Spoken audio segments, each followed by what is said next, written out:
Adelaide was awesome. Qatar was, well, frustrating. But this is Bob's Track Talk, and we're just going to tell you how it is. The good, the bad, and the downright ugly. The much-hyped Supercars Grand Final lived up to everything it promised. Drama, jeopardy, and even a pit lane burnout. After all of the Friday drama in the rain, surprise Saturday race leaders, team tactics, pole position dominators, and a controversial Sunday clash between season-long dominator Brock Feeney and his title rival's teammate, the crown was handed to Chaz Mostert. Already a Bathurst champion, Walkinshaw Andretti United's Mostert claimed his maiden Supercars title on the famous South Australian streets, and gee, didn't it cause some debate. Mostert has been one of the category's best and most popular drivers over his 13-year journey. Few can argue that Mozzie didn't deserve his name on the trophy. However, the new final system was tested on its debut. 2025 frontman Feeney did very little wrong. He qualified on pole in Adelaide and he won Saturday's race. But when he was cleaned up on lap 1 of Sunday's finale by Mostert's WAU teammate Ryan Wood, trouble brewed.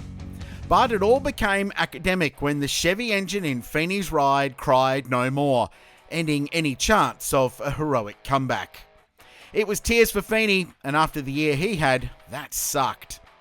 But it was joy for Mostert, and we got the thrilling grand final that delivered the drama we wanted. Oh yeah, and Matt Payne won Sunday's race, his second Adelaide victory, and that was cool, but probably overshadowed by the grand final antics. Let's stay in Adelaide, and in Porsche Carrera Cup plenty happened, including a wet Friday fiasco that trashed a bunch of beautiful race cars. There was synchronised spinning too, some serious jumping, and some big old wall bangers.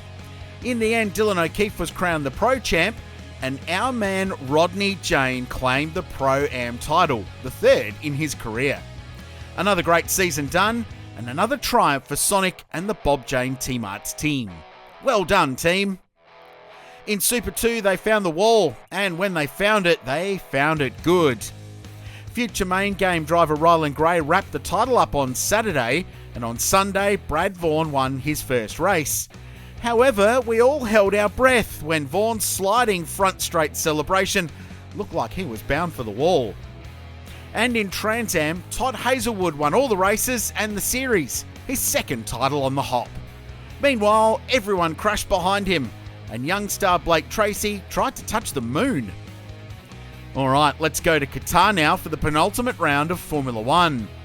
Aussie Oscar Piastri did everything he could to give himself the best chance at Abu Dhabi's final race this weekend, and he was on point in Qatar. Fastest in both practice sessions, pole for the sprint, victory in the sprint, pole for the race. And then came the race. Piastri led from the word go, ahead of his McLaren teammate Lando Norris, and life was good. But when Nico Hülkenberg's bruised Sauber brought out an early safety car, everyone pitted. Everyone except McLaren. Both Piastri and Norris stayed out, neither giving another an advantage in the world title chase. And all it did though was gift Max Verstappen the win, launching him to second in the championship and have a possible, but not unrealistic chance of snatching the big prize. So, one to go, and from all Aussies, a message to Oscar. We are behind you, and regardless of the Abu Dhabi result, we're proud of your 2025 achievements. And let's wrap up this episode with the final round of the World Rally Championship. In the dusty sands of the desert, it all came down to the final day, with 3 Toyota drivers in the hunt for the crown. In the end, Sébastien Ogier was the man who left with the big prize, a record-equalling 9th title, a remarkable achievement for the Toyota driver. His teammate Elfyn Evans did all he could, but it was not enough.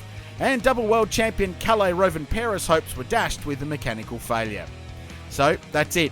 Next time you hear me, we'll have an F1 World Champ to celebrate. But who will it be? I'm Richard Craill, your host of Bob's Track Talk, with our fingers, toes and legs crossed for Aussie Oscar. You'll hear from me next week.